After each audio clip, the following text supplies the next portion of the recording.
I love to play baseball. I played it at every opportunity. I wanted to become a professional baseball player, but I discovered that I was nowhere near that, so therefore I became a rabbi. It was simple. Now, what position did you play in high school? I played third base at high school and at Yale, third base. I liked third base. You know why? Because I discovered that it was a lot easier for me to go to the left for balls than to go to the right. I found it very difficult to go to the right because you have to cross over. So I played third base. You're right-handed. Yes, I am. And what was your batting average in college? It wasn't that great. It wasn't that great. It was around 200 and something. But I enjoyed it. Our coach was a guy named Red Ralph, who played for the New York Yankees. He was also our basketball coach at the time. And I remember when I tried out for the team, he was throwing the balls from the pitcher's mound. And I was hitting them right through him. It was so much fun. He said, "Okay, you're all right." I never could hit a long ball, but I hit stuff through the infield. All right. I didn't go to Palestine. It was called Palestine then to be a soldier. I went to study. It was my junior year at the seminary, and I was studying at the Hebrew University. And when the United Nations declared Israel as a state and partitioned into two countries, the Arab nations attacked, 5 nations. So I did what any other American would have done at the time if he was there. I volunteered. And they gave me a machine gun from the First World War, an Austrian water-cooled Schwarzlauser. It took 4 men to man the machine gun. And that's what we did. Wait. The machine gun was that large? It took 4 people to operate? Well, it was a complicated gun to shoot. You had to hold the water, you had to hold the muzzle, you had to hold the bullets, the ammunition. So we were 4 on a machine gun. I don't remember why, but I know we trained with 4. Did you ever have to use it? Occasionally, yeah. We were surrounded once by thousands of Arabs. I was in a small moshav, a small village. I was terrified. It was not pleasant.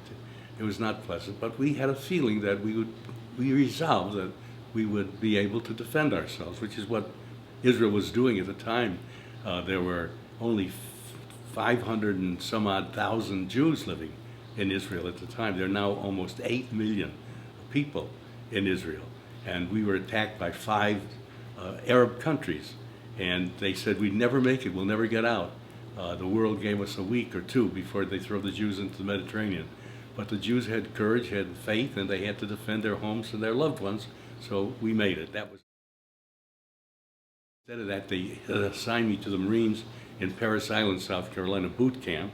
And then from there, they switched me to the Navy in the Mediterranean. And I was the only chaplain, Jewish chaplain in the 6th Fleet. And wherever the fleet went, there I went. We had Rosh Hashanah services in Barcelona, Spain. We had Passover services in Athens, Greece. I went to Turkey, went to Europe. Wherever they needed a Jewish chaplain, I went there. But we were not threatened because there was no war in the Mediterranean. But the 6th Fleet was there just in case somebody would attack. He was a strange man. He was very belligerent. He could be very angry and then suddenly become very pleasant. With you? With anybody. He had a nightclub. And I remember once he came to services and he had a cast on his elbow. And I said to him, "Jack, what happened to you?" He said, "Well, somebody was making trouble in my nightclub, so I pushed him out." He was very belligerent. He loved dogs, dachshunds. And one afternoon, this was before the Kennedy assassination, he came to my home and put all the dogs out of his car, little dogs, little puppies, beautiful dogs. And he said, "Rabbi, take a dog." I said, "Thank you very much, Jack, but I really don't want another dog. I already had a dog." And one of my kids said, "Oh no, Daddy, we want, that's a beautiful dog."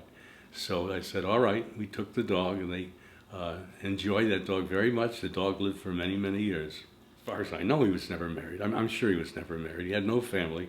He had a sister or sisters and a brother, came from Chicago. He was raised in a broken home. His parents were alcoholics and they divorced when he was about 2. He ended up in some kind of a home, and he had a very rough time growing up. Had very little education. He had many idiosyncrasies. He always wanted status because he never had status. And policemen and journalists and photographers gave him status. and he would hang out with them. That's how he got into the jail in the first place.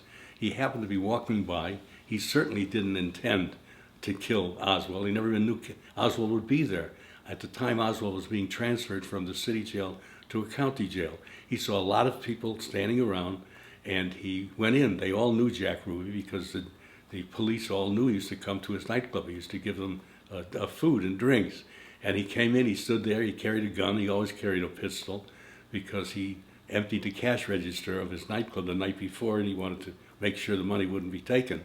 And he walked in, he saw Jack Ruby leering, and he went crazy, became a misguided patriot, and pulled the trigger. He saw Oswald leering. He saw Oswald leering, right. And he had seen Oswald the night before being interviewed, and he was leering also. And he said to himself, how can that man kill that president that I loved so much? I'm convinced there was no collusion, there was no connection between Jack Ruby and anybody else. I asked him many, many times that question, and he said there was no connection, no collusion. I did it because I was angry. I wanted to eliminate the man who killed my president. I wanted to prevent Jackie Kennedy from having to come to Dallas for a trial. And so he ended up in prison. I saw him the next day in prison. They let me come whenever I wanted to as a chaplain, as a rabbi. And the first thing I said to him was, Jack, why did you do it? He said, I did it for the people of America. This was the thing to do, Texas justice. And I used to visit him quite often. I visited him weekly for a long time. I brought him prayer books during Passover. I brought him a Haggadah and matzah. And he was deteriorating in prison. He became very depressed, very morose. I remember one time I walked in, he ducked underneath the table there. He said, Rabbi, duck under the table with me. They're after us. They're boiling our people in oil. Another time he said to me, you know, they're not accusing me of killing Oswald. I said, they're not? He said, no, they're accusing me of killing Kennedy. He wanted very much to have the Warren Commission interview him. And I worked with a lawyer on the Warren Commission to get him his interview. He claimed he was innocent, and I believe he was at least innocent of having a collusion. Obviously, he was the one who pulled the trigger. What do you believe happens after you die? That's a wonderful question. The Jewish people don't believe in a physical immortality. We don't believe there's a heaven and there's a hell. We're much more interested in living as good a life as we can in this world, and believing in God, know that life doesn't end at death. In some way, life continues. But we're concerned more about this world than we're concerned about the next world. If you talk to 3 rabbis, you'd get 4 different opinions.